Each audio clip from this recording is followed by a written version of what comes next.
to Kansas, gateway to Oz. Under the rainbow, this is where it was. Hollyhocks and red ripe tomatoes, hand-churned homemade ice cream. Let me tell you, Kansas is more than tornadoes. It's the best part of Dorothy's Today on Around Kansas, join us for a story about Benders, a movie about the mysterious Kansas family. Then enjoy a story about Clyde Tombaugh, the man who discovered Pluto. Next, learn about Laura Ingalls Wilder and her connection to Independence, Kansas. We'll end with a look at an old children's science book about cats and dogs. Stay with us. Closed captioning brought to you by Ag Promo Source. Together we grow. Learn more at agpromosource.com. This segment brought to you by Kansas Regenerative Medicine Center. Your stem cells, your health, your life. Hey, it's Wednesday, only 2 more days to the weekend, unless you're watching it online, and it could be 5 days. Hey, I'm Frank. I'm Deb. And this is Around Kansas, and we're so happy that you're watching our program. Yes, we sure are, and tell your friends. And, you know, I want to give a shout out to Greg Rude, because Greg, who is our photographer friend, always sharing those gorgeous pictures of Wilson's Lake. Every Sunday morning is when Greg watches Around Kansas, and he shares it with everybody else. And we really do appreciate that, Greg, and appreciate all your beautiful photographs, and appreciate your sharing the show. Really do. Now, if all the rest of you would get on the stick and do the same thing, we'd be really happy, wouldn't we, Frank? So anyway, if you've never watched the show before, it's about people, places, and things that make Kansas a great place to live and visit and have fun in. That's right, and there's a lot of them. Yeah. We got a lot of shows archived. If you want to go back and look at our archives, see some of those great folks that you might have missed along the way, great places to visit, as Frank said, or great places to live. You know, there's a gentleman in Atwood who was sitting in traffic in Denver one day, and he's like, this is nuts. I'm not doing this anymore. And he started looking for a little town to move to. So he went to Atwood, and he has the little motel there, and it's just wonderful, and he's just happy as a little clam there in Atwood. They had a golf course. He said he needed a golf course, and they just had everything that he wanted right there in that little town, and no traffic jams, you know, unless it's combines during harvest season, there are just no traffic jams. Yeah. Anyway, is there even a stoplight, a traffic light in town? Probably not. No, I mean, you really think about it. I'm not visit a lot of these smaller towns, and there are no stoplights. No traffic. Yeah. You know, when I was growing up in Patrick County, Virginia, Stewart, our county seat where the high school was, didn't have a traffic light for a long time, and it was a big controversy. And the driving range for kids to learn to drive was around the football field at the high school. And there was a 4-way traffic light there just in case you ever got out and you would know what to do if you saw one. If you get into the real world. If you get out into the real world, you know, and now they might even have 2 or 3 traffic lights in Stewart now. I mean, it's grown a lot. It's like maybe 1,800 people or something. I don't know. It's really grown, but yeah, there's a lot of those little towns that don't have a traffic light. Yeah. But that's that's one of the great things about the state of Kansas. There are a lot of small towns, and I love it. And they have a lot of really great people. You're going to find fantastic food. If there's a restaurant in town, you can bet the food there is unbelievable. Oh my gosh. And when we had the expo out at Wallace a few weeks ago, the ladies that catered our events and then the vendors who showed up, oh my gosh. I think instead of sweating off all this weight, people were piling it on because the food was so doggone good. Yeah. Well, those farmers work hard. They got to have fuel. That's right. And that's exactly let me right. tell you can get some good fuel. You can get some good fuel. We got a great show, too. You guys stay with us.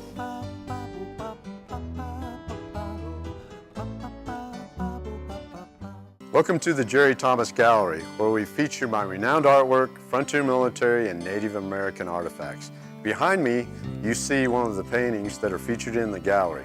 In the gallery, we not only try to feature the historical aspect, but also the artwork and the artifacts that go into the painting.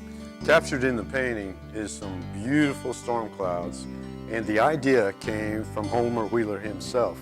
He wrote in Buffalo Trails years later that a giant storm came up and the wind and hail obliterated the trail of his scattered cattle.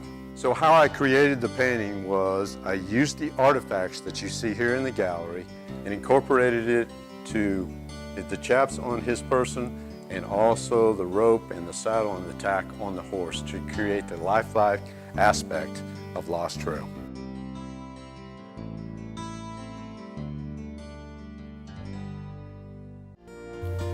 This segment brought to you by Kansas Regenerative Medicine Center. Your stem cells, your health, your life. And here we are again. You know, we talk about all of the really good people in the state of Kansas. And she's beginning to laugh. You're going to see very soon about a family that, whoa. We're really, really bad. Yeah. Really, really bad. The Bloody Benders. Of course, they weren't from Kansas either. No. And they didn't stay long. When people caught on to them, they skedaddled. Disappeared. They skedaddled. They just disappeared. So I think we shared a clip last year when the movie Bender debuted or had its first screening in Junction City. Is that right? I'm not sure, but believe so. I think it was. And now the film has been released and it's available. So, and there's some wonderful folks involved in this film, some great acting. So this segment is all about that. But yeah, the Benders this is not the first film to feature the Benders. And a lot of the old Westerns, this was such a profound and shocking story. I know Big Valley did episodes based on the story of the Benders, and so many of those old Westerns took the story of the Benders and adapted it to them. I think Gunsmoke did. There were just so many of them that used it. And then there have been some great documentary pieces. I know Sunflower Journeys did something on the Benders, and so there's been some other pieces on them. But this is a dramatization as best we know of the real story, and it's not a pretty think Sweeney story. Todd was something nothing compared to the Benders. Kate Bender, yeah, put Sweeney Todd to shame. Let's take a look. Mike Selman in the Junction City Times reports that the film Bender has been released. The film premiered at the C.L. Hoover Opera House last year. It is now available for streaming on iTunes, Amazon, and Google Play, and will be available for purchase on Amazon.com. It centers on the true story behind the Bender family and their serial-killing travelers who stopped for a meal and to rest their horses. They lived in Labette County from 1871 through 1873, and when suspicion turned toward them, they disappeared into the realm of Wild West legends. The film stars Bruce Davison from X-Men, Linda Pearl from Matlock, Murder, She Wrote, and The Office, James Karen from Pursuit of Happiness, and Buck Taylor from Gunsmoke. Bender was written by John Alexander and his wife, J.C. Guest. Roughly 90% of the film was shot in Kansas, with the rest being shot in Nebraska. Not only did they shoot in Geary County, they also filmed in Wichita, El Dorado, and then in Hall County, Nebraska. We brought people from Los Angeles and New York and all those other places out here to the plains, John told the Times. It was an immersive experience. We had to live it in order to tell it. Bender won an Outstanding Ensemble Cast Award at its premiere at the Tallgrass Film Festival. Alexander is currently working on another film in Kansas. He is currently working on a documentary on Sly and the Family Stone singer Rudy Love, who lives in Kansas.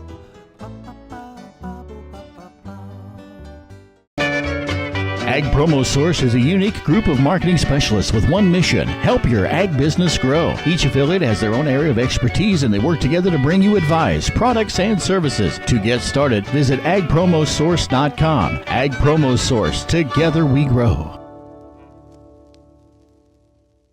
Bill Rischel here in North Platte told me about Kansas regenerative medicine, and after talking to Dr. Pope, we did a lot of reading and researching, looking on the internet about it. I guess the thing that impressed me is that he told me, he said, if we don't think it's going to help you, we're not going to do it. I'm a former athlete, played college basketball, had some severe trauma on the right ankle. This brace is what I had to wear all the time. Now I don't wear this during the day. That's a real improvement for me. Encourage anybody that's interested to go down and do a consultation with them.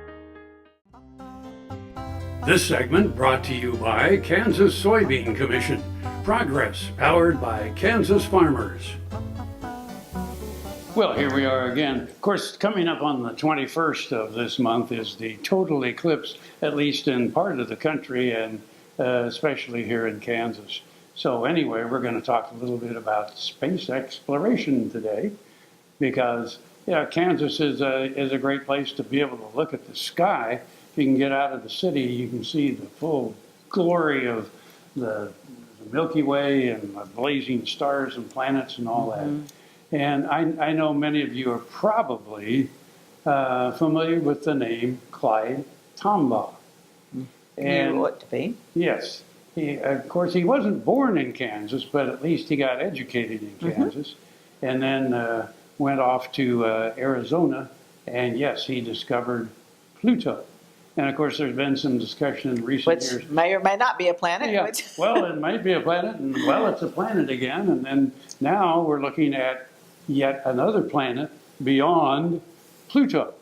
But yes, Pluto is now officially again another planet. Thank goodness. Thank goodness. Anyway, next is the story about Clyde Tombaugh, his humble beginnings, and how he discovered Pluto. Here's a story by Ron Wilson, director of the Huck Boyd National Institute for Rural Development at Kansas State University. Clyde Tombaugh is the man who discovered Pluto. In his autobiography, Out of the Darkness, Tombaugh describes how it all began.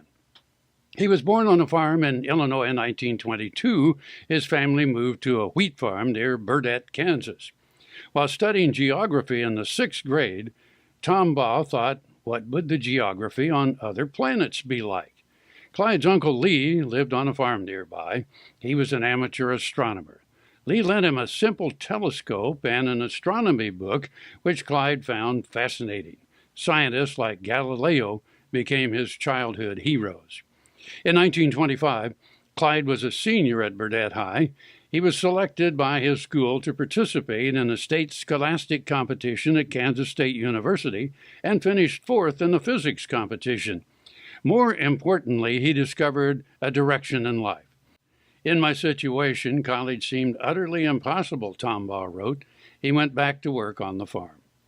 Clyde wanted a telescope of his own but couldn't afford to buy one.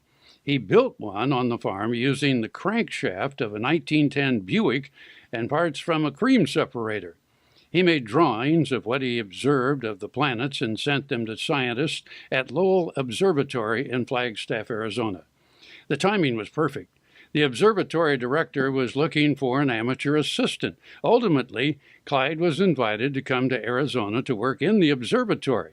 By working for neighbors harvesting wheat, he had earned enough money for a one-way train ticket. In 1929, he went to Flagstaff and reported to work at the observatory. One of his jobs, along with giving tours and putting logs in the furnace, was to compare photographic images of outer space in an effort to locate what scientists speculated was a trans-Neptunian planet, another planet beyond Neptune. The distant stars were fixed in space, but planets would move. So he would compare night sky photos taken at different times to look for evidence of movement.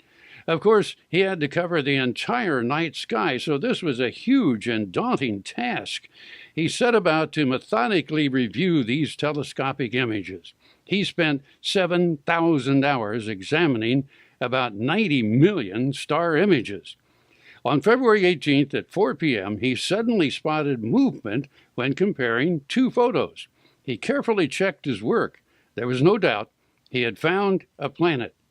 For the next 45 minutes or so, I was in the most excited state of mind of my life, Tombaugh wrote. His supervisors instructed him to rephotograph this region of the night sky so as to be absolutely certain. He did so and verified his findings. On March 13, 1930, the Lowell Observatory announced a finding of a ninth planet in the solar system. The news caused a sensation. It's customary to name planets after mythological deities, Tombaugh wrote. An 11-year-old girl in Oxford, England, suggested the name Pluto, the Greek god of the lower world, and the name was selected. Tombaugh went back to study at the University of Kansas and ultimately became a professor at New Mexico State University, so his dream came true. What an amazing accomplishment for a young man from a rural community like Burdett. Population 247 people. In 1930, young Clyde Tombaugh made the historic discovery of another planet. We salute Clyde Tombaugh and all scientists who are making a difference with discoveries of their own. Fort Wallace stood on the frontier in the midst of the Plains Indians Wars on a major stage route and rail line. Beside the 1865 stagecoach station, a modern museum with thousands of artifacts tell that story, like the fossil of a 40-foot plesiosaur is suspended from the ceiling. Located on Highway 40 midway between Hayes and Colorado Springs, the Fort Wallace Museum is as welcome a sight today as the fort itself in the 1860s. Discover the fightingest fort in the West. Valley Vet Supply is devoted to providing information and professional quality products at reasonable prices. Valley Vet Supply. Soil is the life of a farm, and for 25 years, SureCrop Liquid Crop Nutrition has helped growers produce abundant quality crops while preserving and improving the soils they steward. SureCrop offers complete soil and plant analysis with cropping recommendations, delivery direct to your on-farm storage, and quality crop nutrition custom blended for your field. Choose SureCrop for the assurance of excellence for your soil. Call today or visit their website for more information. This segment brought to you by Kansas Grain Sorghum, growers working together. Find out more at ksgrainsorghum.org. So this is the 150th anniversary of so many things, and it's the 150th anniversary of the birth of Laura Ingalls Wilder this year. And that's really appropriate because the little house on the prairie down at Independence is getting a makeover this year. The little cabin there on the property is in need of some rehab, and so Bill Curtis and Jean Schodorf, his sister, who own the property, are raising some money to make that happen. I can't believe Heather let you keep these chairs another week as much as you keep squirming around. Yeah, we get the swivel chairs now. So You see how I am trying to be still and not just swing around? yeah, but you're young, and when you get my age, you gotta move. If you don't move, you fall. Back to the little house. The log cabin at Little House on the Prairie site near Independence, Kansas is getting a makeover. Owned by Jean Schodorf, former Kansas senator, and her brother, narrator, and journalist Bill Curtis, the cabin was created on the Curtis property in 1977 when Little House on the Prairie, starring Michael Landon, was among the most popular shows on television. The show was based on the books by Laura Ingalls Wilder. Laura and her family lived at the site in 1869.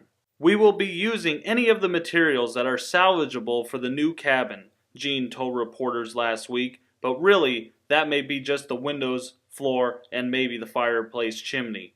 Wilma Curtis, Jean's mother, inherited the land from her grandparents and discovered in 1968 it was the site of the Ingalls homestead. She said that more than 20,000 people visit the site each year, but with the current cabin drooping and logs weakening, its interior is barred from the public for safety reasons. The estimated project will cost $50,000, 30 of which has been already raised. Work is scheduled for this fall. This year marks the 150th year of Laura Ingalls Wilder's birth. Her Little House series of books continues to delight children around the world. Buffalo Bill Cody earned his legendary title in Oakley. Bring the family and come celebrate Oakley's pioneering history and unique geography at two sites, the Buffalo Bill Cultural Center and the Fick Fossil Museum. Cody's statue marks his achievements and welcomes visitors to the Cultural Center. The Fick Fossil Museum houses world-class fossils and artifacts. You'll find Oakley at the hub of U.S. Highways 83 and 40 and I-70. Stop for the legend. Stay for the day. Discover Oakley. KFRM is one of the largest farm radio stations in the nation, dedicated to informing and entertaining rural listeners from northern Oklahoma to southwestern Nebraska. You can catch KFRM in many ways, of course, 550 on the AM dial, streaming at kfrm.com, or on your smartphone by going to the TuneIn Radio app, or on Ag AM in Kansas on Tuesdays and Facebook every day of the week. KFRM, tune us in. You'll be glad you did. This segment brought to you by Kansas Farm Bureau, the voice of agriculture. To join today or more information, go to kfb.org or find us on Facebook and Twitter. I will try to remain stable. Good and quiet. All right, so yes, children, time for our lessons for the day. Yes, little Frankie over here is not behaving so well, but see if the rest of you can do a little better. Dr. Jake brought home, because we love books, and he brought home this book the other day, A Primer of Scientific Knowledge by Mr. Paul Burt. This was written in 1887. That's all they knew of science? Well, I don't know. This may have been first grade. I don't know. It's a kid's, be quiet. This is a kid's textbook, and it's a great little general knowledge textbook. The illustrations are gorgeous. They're wonderful. In fact, I'll have Michael take some pictures of, they're just, aren't these wonderful, Frank? They're very, very detailed, very nice. What struck me was how not objective Mr. Burt was, and especially in discussing dogs and cats. And so we're cat people. And, we have friends who are dog people, and, it's like you're in one camp or the other generally. And so we are sure that Mr. Burt, from nearly, way over 100 years ago, I can't do math, 100 and some odd years ago, would have really appreciated that video. In 1887, Paul Burt wrote a textbook for students called Primer of Scientific Knowledge. The illustrations, according to the publisher, were drawn by our best artist. The little book seems quaint with its descriptions and line drawings, just the kind of adorable little book to put on an antique table for show, and certainly too out of date to be read. But I read it, and while I was impressed with Mr. Burt's broad knowledge of science, I was equally impressed by his lack of objectivity. Take, for example, his treatment of carnivores. The cat family, wrote Burt, the true flesh eaters are those that pursue and kill other mammals. We must place the cats at the head of this division, since they are the best armed with teeth and claws. They are also the most carnivorous. Dogs, in fact, will eat bread, potatoes, etc., but cats, for the most part, despise vegetable food.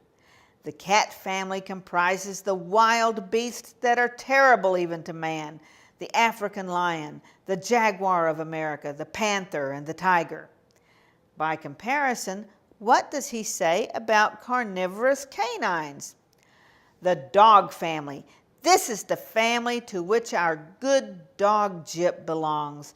It is also well provided with teeth and claws, but the claws are not so well fitted for tearing the flesh of captured animals as are those of the cat family. The author goes on to say that even wolves only attack when really hungry or provoked. We're thinking Burt was a dog man. Gotta go, I'm Frank. I'm Deb. And we'll see you somewhere around Kansas.